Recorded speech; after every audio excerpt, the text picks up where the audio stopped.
Oke, welcome again to my YouTube channel. Jumpa lagi para kontributor Microstock. Oke, ini mungkin ada yang bagi kontributor pemula ya, mungkin bertanya-tanya, kira-kira lebih bagus mana ya, Shutterstock atau Adobe Stock? Atau mungkin yang lainnya, atau mungkin masih bingung. Atau mungkin mencari yang lain. Biasanya kan kalau di grup Shutterstock tuh banyak yang nanya, kira-kira platform apa lagi ya, begitu. Oke, ini saya menyampaikan berdasarkan pengalaman saya. Jadi Shutterstock dan Adobe Stock. Jadi kalau saya memperlihatkan ini di sebelah kiri Adobe, ini video saya yang laku $23,45. Itu satu download. Yang sebelah kanan ini foto laku $0,42. Kalau melihat angkanya, tentu sebagai pebisnis ya, teman-teman pasti ingin memilih Adobe karena lebih besar. Tapi kan evidence ini kan tidak cukup untuk membuat keputusan. Ada juga kontributor yang fotonya di Shutterstock itu laku mahal.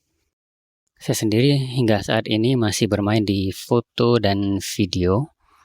Itu pun sekarang menggunakan HP. Kalau dulu pernah menggunakan Nikon D3100, terus upgrade ke D3200, terus pakai mirrorless Nikon 1J5, sempat pakai lensa fix 35mm waktu itu.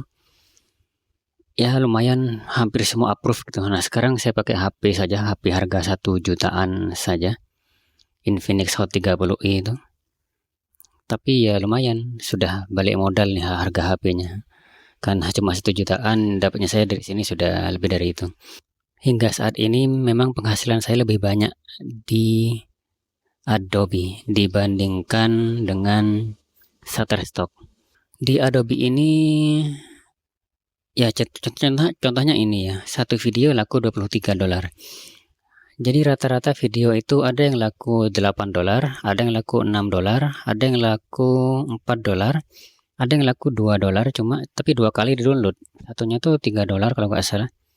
Terus ada satu foto laku di sini, foto lama sekali. Kalau nggak salah itu di foto menggunakan kamera Nikon D3200, jamuran sebenarnya waktu itu. Jadi ada bintik-bintiknya, tapi kok laku di sini. Ya kita emang nggak pernah tahu ya rezeki. Nah kalau di Shutterstock ini kebanyakan foto. Jadi sudah ada $22,14. Dan dari kedua platform ini saya juga sudah mendapatkan bonus itu ya, AI. Jadi kan foto kita dan video kita itu kan digunakan untuk melatih AI di Adobe ini. Kalau di Shutterstock ini yang digunakan tuh hanya yang kita izinkan saja. Jadi foto dan video yang kita izinkan untuk digunakan melatih AI, kita dapat komisi dari sana. Kemudian kalau soal mudah approve, ini saya juga tidak tentu ya. Cuma memang Adobe ini terkenal lama ya reviewnya. Tapi kan tidak semua.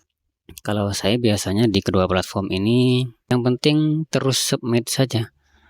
Di Shutterstock, di Adobe, kalau bisa tiap hari ya tiap hari, kalau nggak bisa ya sebisanya. Jadi tidak menunggu di approve dulu, menumpuk-numpuk nggak masalah.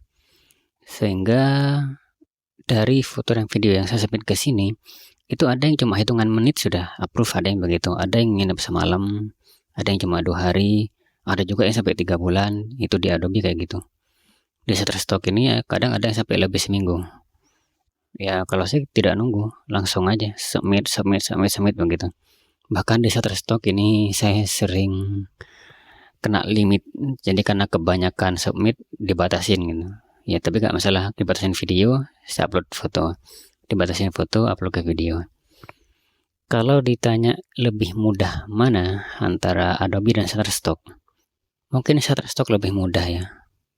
Tapi tidak juga, ada video saya termasuk foto juga yang itu ditolak di Shutterstock, di Adobe itu diterima.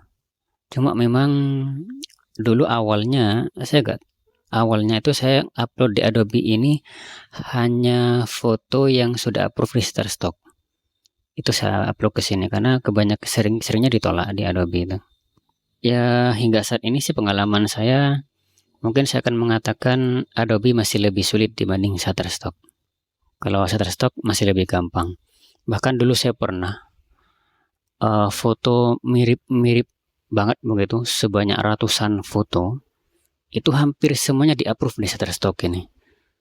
Biasanya kan kena asimila, kena mirip, tapi itu tidak begitu ya. Nah, tapi foto-foto itu saya share di grup kepada senior-senior, ternyata banyak yang mengingatkan, kalaupun itu disetujui oleh Shutterstock tapi berbahaya ke belakangnya. Bisa jadi Shutterstock nantinya dianggap spam, bisa jadi akunnya yang dimatiin begitu.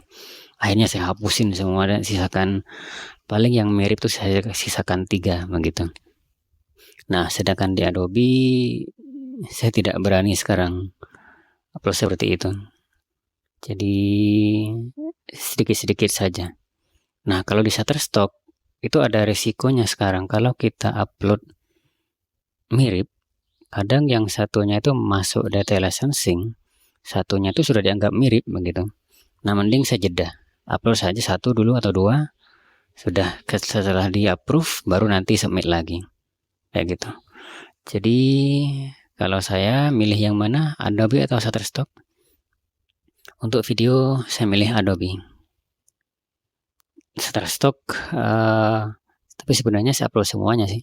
Semua foto dan video yang saya upload di Shutterstock dan Adobe, ya, yang saya upload di Shutterstock itu saya upload juga di Adobe. Cuma kecuali editorial belum bisa di Adobe. Editorial itu harus nunggu naik level baru bisa di Adobe ini. Oke, itu sharing saya tentang Adobe dan Shutterstock. Jadi lebih baik sih kalau bisa semuanya aja, kayak gitu. Saya sendiri selain di Adobe dan Shutterstock ini, saya juga di Pond5, juga di IM, sebenarnya juga di 500px, cuma belum begitu aktif. Oke, mungkin itu saja sharing saya. Semoga bermanfaat dan semoga para kontributor tambah sukses semuanya ya. Oke, amin Allahumma amin. Sekian dari saya. Assalamualaikum warahmatullahi wabarakatuh.